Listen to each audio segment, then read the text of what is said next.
Hey, ladies and gentlemen, welcome back to the channel. As always, it is Nick here, back to your daily crypto news and analysis. And today we are going to be talking about Ripple and XRP, as well as the vast majority of crypto and finance. And with that being said, I hope that you are all having a beautiful day or a beautiful night wherever you guys are out there in the world. So recently, I saw a post come up on my timeline, and it was from Zero Hedge. And have you guys been noticing a lot of these posts? I mean, this one is from the 11th, so it is a little bit ago, but have you been noticing a lot of these posts where it's from the IMF or it's from the BIS or some prominent organization, and they are talking about the dollar, de-dollarization, DLT, blockchain, CBDCs, tokenization? It seems as though this narrative around the dollar and fiat currencies is continuing to grow louder and louder and louder just to support the CBDC and tokenization narrative. Now, I'm not saying that that is their goal, but we do know already that central banks are moving heavy on CBDC initiatives. We also know that 93% of them are already prepared to launch a CBDC. We did get the Federal Reserve saying, hey, we're not, looking at launching a CBDC or anything like that, but we already know that because of the executive orders from 2022, we know that they have been prepared to launch a CBDC for a while now and developing a CBDC as well. But regardless, we have IMF prepares financial revolution, says goodbye to the dollar. Very interesting. Now, outside of this, right, this is getting posted, and it's from the IMF at the same exact time that we are getting Bank of Russia has announced it will support accelerating the adoption of cryptocurrency payments for international settlements. Guys, Russia has been pushing cryptocurrency settlements and cryptocurrency trading for well over now almost 2 years since they got sanctioned. Think about how crazy that is. That narrative has been going on for now almost 2 years. Now, they have been pushing and pushing and pushing, but also outside of this, we got this big update, 3 days prior to this, where we have this week our In Payments Today readers zeroed in on how a Brics alternative to the SWIFT community payment system could accelerate de-dollarization. So let's put this into perspective. In the month of April, we got from the IMF, prepares financial revolution, say goodbye to the dollar. Bank of Russia has announced that it will support accelerating the adoption of cryptocurrency payments for international settlements. We also have that now Brics is looking at creating an alternative to the SWIFT payment system. And also, we have 40 new nations are applying to join Brics this year. And we just got a big update from the Brics regarding, guess what? Hey, they want to push for new means of settlement in an accelerated way at the same exact time that the EU is now mandated to have near instant payments by the end of this year. And we also keep getting updates from the BIS regarding the Finternet, DLT, blockchain, and also unified ledgers and CBDCs and stablecoin initiatives. I mean, it is so interesting at this point that majority are still asleep, not realizing what's actually getting pushed behind the scenes.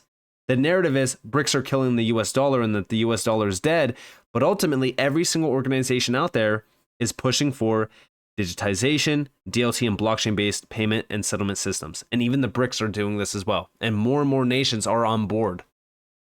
Now, within this, there was also a great post by Rob Cunningham over on X. And we have Brics momentum, XRP adoption, global decentralization, gold primacy, and also de-dollarization, all accelerating by year-end 2024. Here, Dr. Jim Willey, a brilliant analyst, deep thinker, and globally connected researcher, explained his track record of excellence over 40 years is beyond dispute. To my KUWL tribe and XRP Army family, the dissolution of 110 plus years of highly concentrated and deceptive central banking into a new, vastly decentralized, multifaceted world of blockchains, payment systems, tokenization, national, regional, and global solutions fit for purpose are emerging the world over.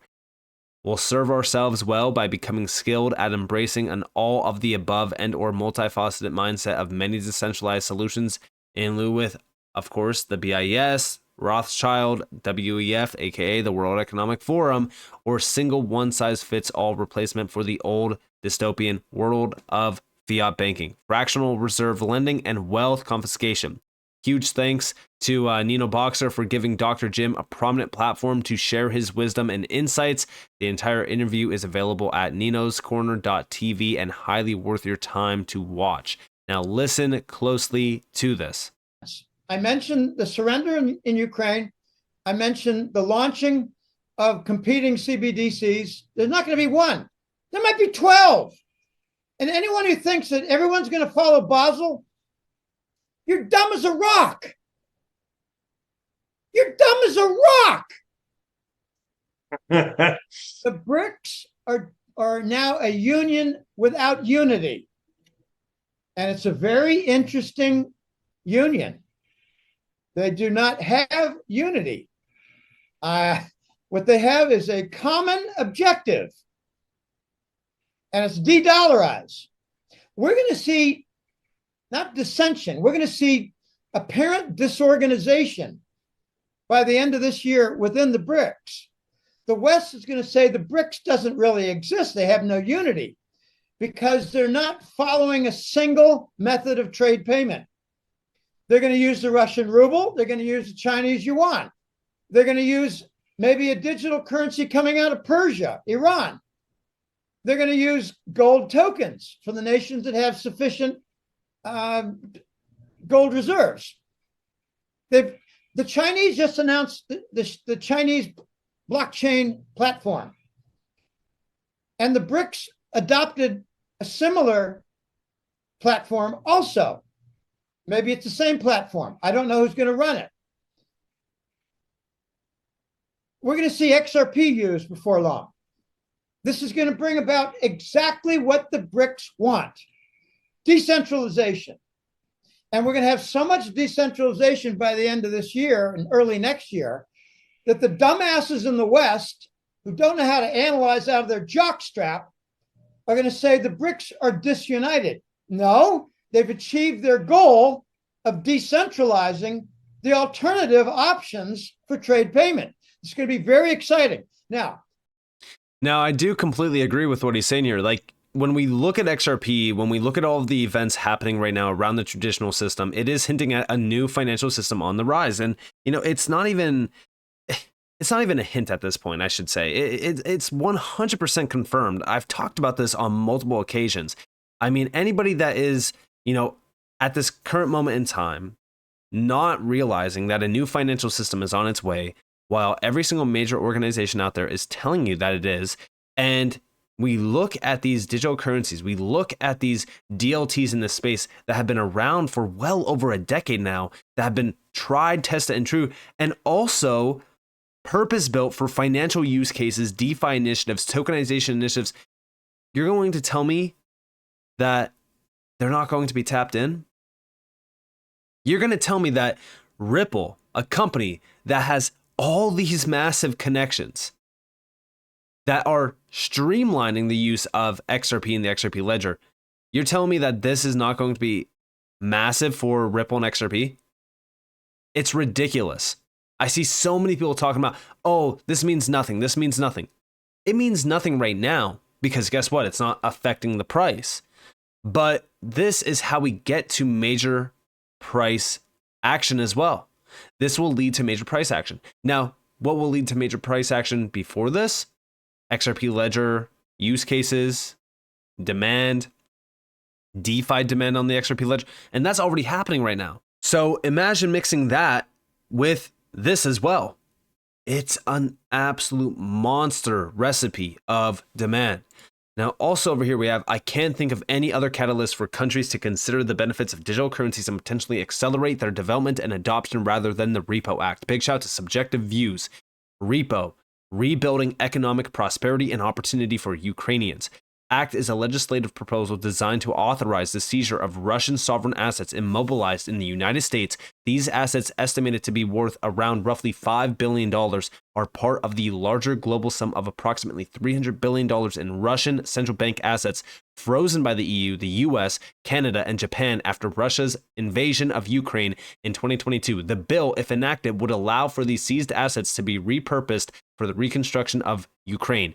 This move by the West could indirectly impact the global financial landscape in a way that may encourage countries to explore their own digital currencies, because it might lead to increased distrust in traditional financial systems. And guess what? This will be that catalyst that accelerates everything so fast.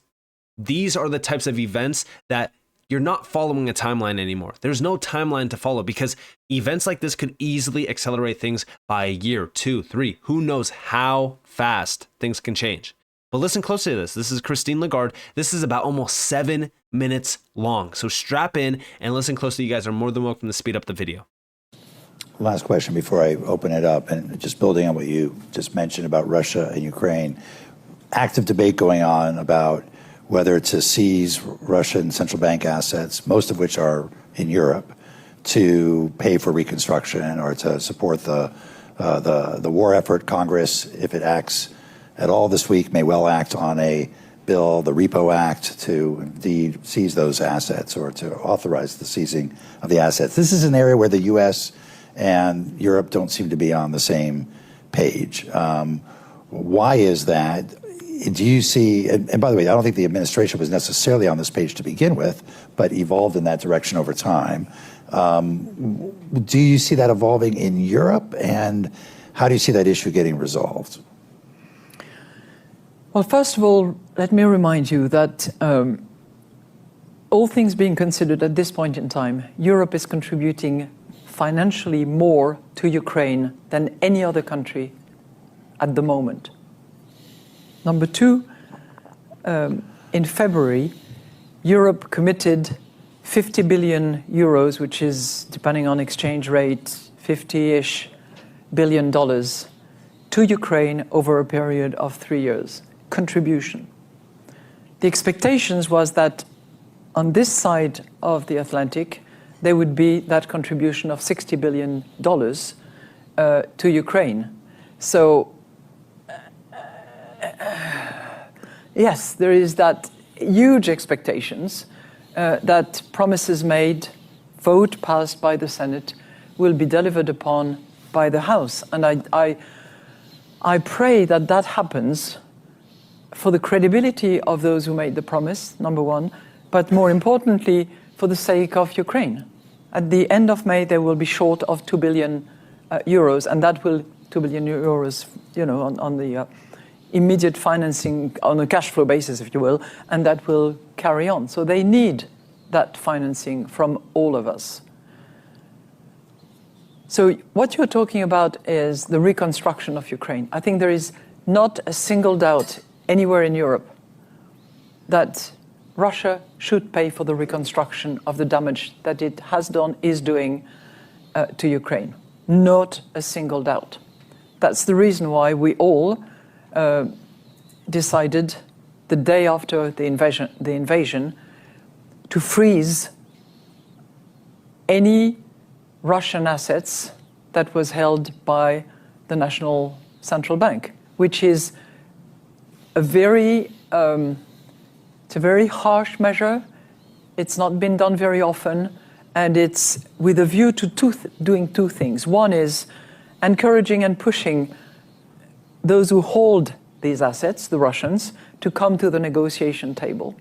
And it's known by those who negotiate those peace settlements that having something out there to hope for is helpful. But second, and more importantly, to pay for the reconstruction of Ukraine. Those were the two principles that guided this quite extraordinary act that was conducted in all the G7 countries and beyond, because Australia and a couple of others did the same thing to the extent that they were holding assets. Now, moving from freezing the assets to confiscating the assets, disposing of them, is something that needs to be looked at very carefully. Because if you start breaking the international legal order that you want to protect, that you would want Russia to respect, and all countries around the world, you need to ask yourself, by precipitating the availability of those funds. It's not a question of the principle that it must be available for reconstruction. On that, I think we all agree. Or the European leaders all agree, I think, on that. But precipitating the availability of it, because financing is not available elsewhere, that's the reality, that opens a whole series of other questions which have to do with respect of the international legal order, which have to do with financial stability, which have to do with joint effort and therefore joint liability for doing that, and guarantee that we give to each other. So that's, in a nutshell, but those where questions, we are. Those are all legitimate questions, of course, but they've also been addressed here too. And people have gotten comfortable that there is a legal basis, that, you've seen the reports, I'm sure. No, I'm saying why that do you think because, the US and the EU have ended up on separate, well, first of all, sides of this? I think there is a huge asymmetry if you look at the volume of assets that is frozen Absolutely. on one side and frozen on the other side. You're talking about 6 billion here, and you're talking about 220 billions on the other side. Okay, so that puts the partners in a slightly different position. Number two, I think the issue of international currency is also asymmetric in some ways, and that needs to be taken into account.